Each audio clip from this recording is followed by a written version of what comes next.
Hello everyone, তোমরাও কি আমার মতো এরকম বাসি রুটি ফেলে দিচ্ছ? তবে এখন আর চিন্তা করতে হবে না।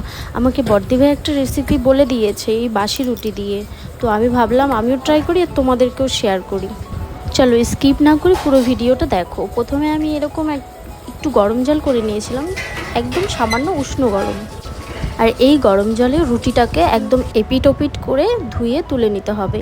তবে গরম জলে কিন্তু একদম রেখে দেবে না, এপিট ওপিট করে ধুয়েই তুলে নিতে হবে।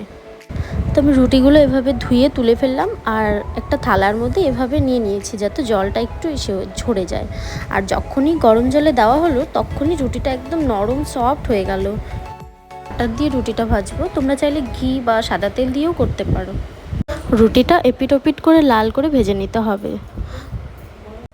এভাবে লাল করে ভেজে নিলেই রেডি হয়ে যাবে আমার এই রুটি।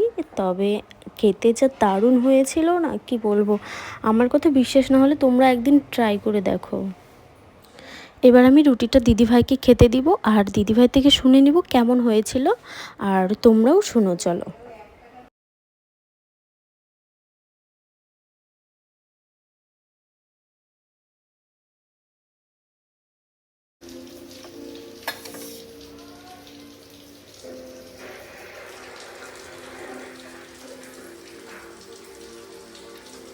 কেমন হয়েছে বলো? অসাধারণ, দারুণ হচ্ছে, দারুণ। তো বন্ধুরা, তোমরা এরকম বানিয়ে খাবা। মানে বাসি রুটি একদম ফেলতে হবে না, শুধু যে বাটার দিয়ে করতে হবে এর কোনো কথা নেই। এটা তোমরা চাইলে ঘি বা সাদা তেল এগুলো দিয়ে করতে পারো। আর এটা একটা নতুন রেসিপি, কলমি শাকের ডাঁটা দিয়ে বানিয়েছে।